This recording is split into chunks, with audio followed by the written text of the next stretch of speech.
Hi, I'm Bob Benedetti, founder of the New Mexico Actors Lab and currently managing director. One of the ways that we try to maintain a year-round presence in Santa Fe is by offering free monthly play readings throughout the winter. We announce them only to our email subscribers, and we use these play readings in a variety of ways, one of which is to test material that we're considering for the main season but are a little unsure of. And usually about two of the plays that we do in the summer started out as play readings during the winter. The other way that we want to do more of in future is to give local playwrights an opportunity to hear their material read in front of an audience. Hi, my name is Rosemary Zibart, and you may not recognize me because I am a playwright as opposed to being an actor. So I operate behind the scenes rather than in front of the scenes. And in fact, that's what writers like to do. We like to sit behind our computers at home without anybody in the room and pour our emotions out onto the page that way. But I have worked with New Mexico Actors Lab because they did a reading of my play, City Mice, in December.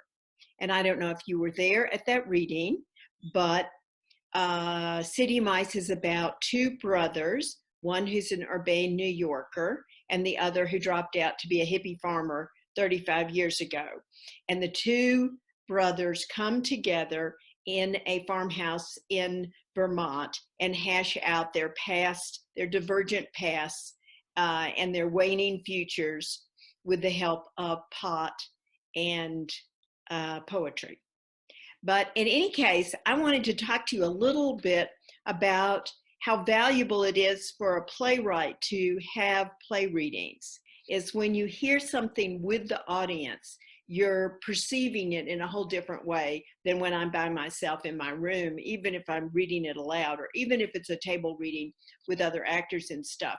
When you have an audience there, you can really tell when the audience is the most interested, when they're losing interest and moving around in their chairs and coughing and maybe even falling asleep. In December, when they did this, it was kind of a quick turnaround, but they had a rehearsal.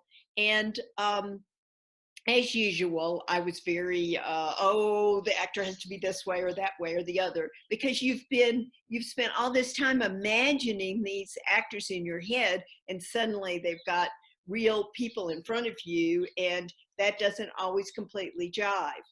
But I was extremely fortunate. It was a wonderful cast. It was Barbara Hatch, Nicholas Ballas, Paul Walsky, Suzanne Lederer. I couldn't have asked for a better cast. They did such a wonderful job. And like I said, each time I've gotten feedback, I listen very carefully to the feedback. I was told the very first time I had one of these sessions, which was probably 12 years ago in Seattle at a theater there. And the artistic director said, "You're going to hear all kinds of things. People will respond in all kinds of things. So only pay attention to things that people say 2 or 3 times. If the same thing is said 2 or 3 times. And also, you always have to evaluate whether the feedback you're getting is meaningful to you and makes a difference, because you can destroy your play by listening too much to too many people. And unfortunately, writers are kind of vulnerable people. We really do listen. We really do want to please our audiences. And so often we do shift directions, according to the feedback that we're getting. And sometimes it doesn't work out. Hopefully it does work out, but sometimes it doesn't. So this play has, I really think, developed in a very good direction. But I got 2 kinds of feedback that were very specific to this play. One was from Robert Benedetti, who is interested in making the play a little tighter, and that has to do with production values.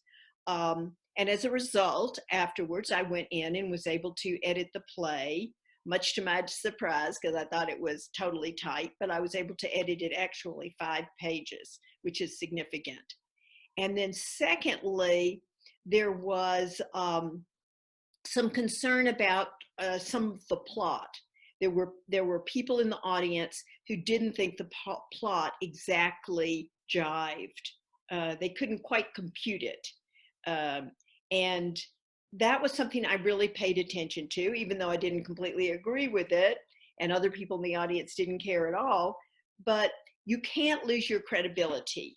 This is true if you're any kind of a writer, a mystery writer, whatever. You cannot lose your credibility. As soon as your member of your audience or your reader or whoever begins to wonder about some little element that's going on in your storyline, then you've lost that person. They're no longer going to believe anything that you present. Their mind is going to be going, oh, why was that? What was that all about? So I responded to both issues, and I was very glad to. And then it was very heartwarming because I had several people in the audience. Suzanne Cross was in there, and Jennifer Graves was in there, who have seen my work, not just this play, but other plays that I've done in the past. And one comment I got, for example, was this was the most, I don't know if it was the most tender or I was the most close to the characters or something that was very, very encouraging to me over the long term as a writer. So that, of course, is what keeps you going as a writer. So I couldn't have been more grateful that the New Mexico Actors Lab decided to do this play reading of City Mice, and I hope that they continue working on it. Thank you so much. So nice to communicate with you.